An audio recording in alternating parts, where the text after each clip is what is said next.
Hey guys, what's up? It's Eiflin here, and today we are checking out the Vitrica Heavy Sword. Now, this is the heavy sword that you get by defeating the boss in the Glassmaker Nightwave.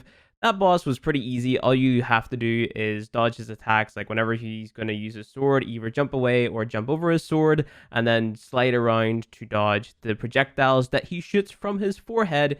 Hope that the projectile hits the floor and then pick up the glass that he leaves behind, throw that at evidence to make him vulnerable, and then you can throw the glass right back at him to damage him himself, if that makes any sense. So if you haven't got this greatsword yet, you definitely want to get it because it is one of the better greatswords being added into the game. I'm not too sure if they're going to give you the opportunity to get it after the Glassmaker Nightwave ends. So if you're watching this on what day is it today, the 31st of October, go ahead, log in the Warframe, pick up this sword, and then you can say you've got it. It's a pretty good greatsword, so if you're a fan of greatswords, make sure to go ahead and pick it up. And let's just go ahead and jump into the stats, because the stats tell the story better than I ever will.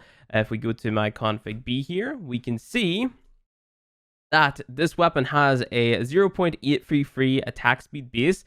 Now, this is rather slow, and that's normal because it is a heavy sword. Most heavy swords have a really low attack speed, but that can be increased with the likes of, Arcane Strike, Berserker, Prime Fury, stuff like that later on. We have a combo duration of 10 seconds base, which is actually really good. We have a critical chance of 23%, a crit multiplier of 2.3%, a range of 2.90. Then we have a bunch of different stats for our slam attack and slide attack and stuff like that. I'm not going to go through all of those individually. We have a status chance of 33% base. Then we have 99.9 impact, 99.9 puncture, and 133.2 slash damage, giving us a total of 333 total damage. Now, I just like, I'm imagining Tide Potato say that in my head, which is why I laughed whenever I was saying that.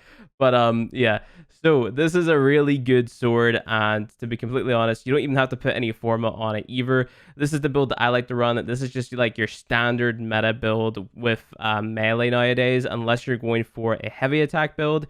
So it's Condition Overload, and this is going to get you more damage than Prime Pressure Point. You've got Blood Rush for your scaling crit. You have Organ Shatter for your critical damage. You've got Berserker for more attack speed whenever you end up critting.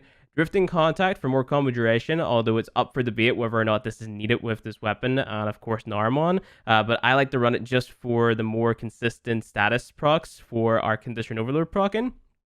Violent Scourge and Vicious Frost for viral. Of course, you can change this out to make it corrosive, and it's got to be the 60/60s to, of course, apply your status effects more frequently, so then your Condition Overload is more consistent, so you're getting more damage more consistently. And then I have on here Prime Smite Corrupted, but this final slot down in the bottom right here, this is your flex slot. You can run Prime Range, or Prime Reach. You can run any Prime Smite mod. You can run a third 60/60. You can run Weeping Wounds, although I'm not the biggest fan of Weeping Wounds. I don't really see too much of a point going like well above 100% status chance. That's just not something that I would recommend personally, because like you're gonna be applying enough status effects to consistently have your Condition Overload up. But if you're that guy who wants to make sure that your Condition Overload is working, well, then you can throw Weeping Wounds on that slot. But I would recommend just throwing on a third 60/60, right? So you can throw on Volcanic Edge for then Viral and Heat, or Corrosive and Heat if you really wanted to. So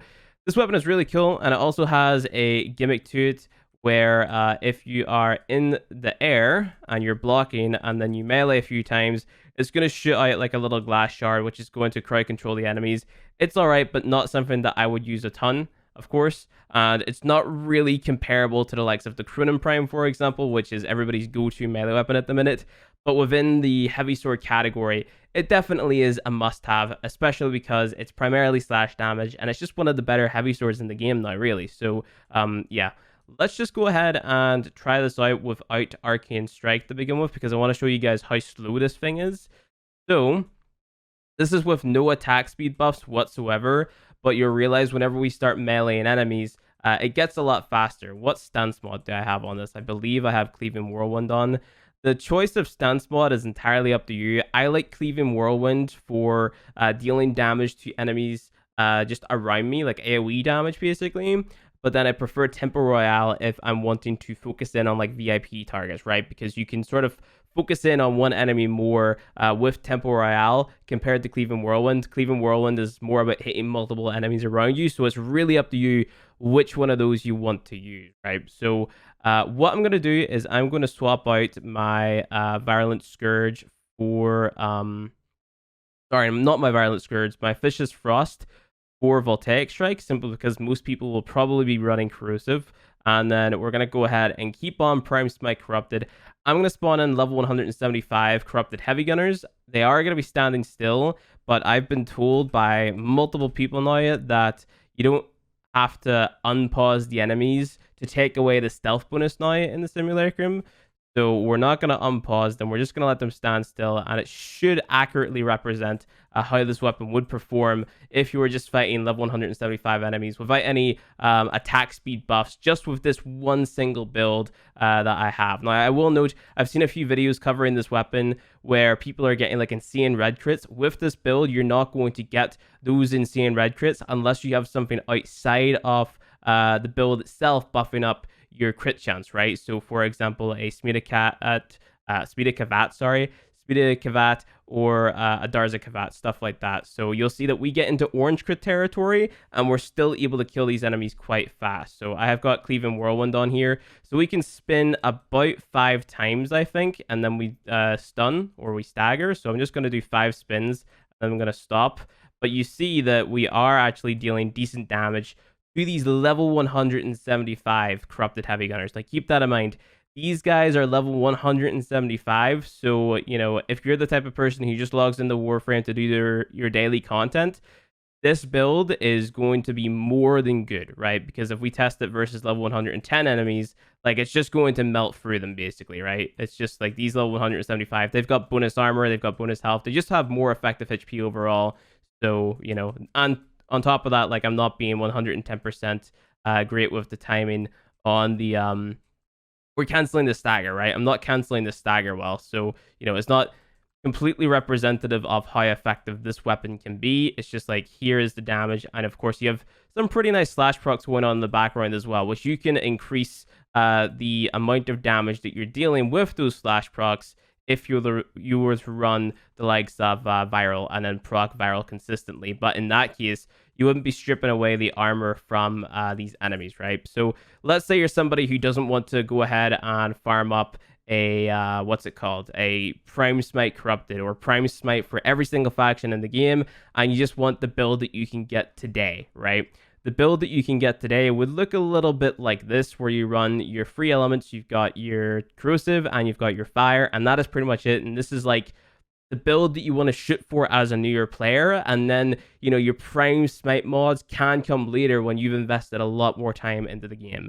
The benefit of this build is you get your status well over 100%, right? 5% bonus. So you're going to have your condition overload up pretty much 24/7, which is great, right? So if we go ahead and we try it versus the level 110, because I'm just like trying to make these videos to show off how your typical player and your typical build is going to perform versus the typical enemies, right? And the typical activities that you do, if that makes sense.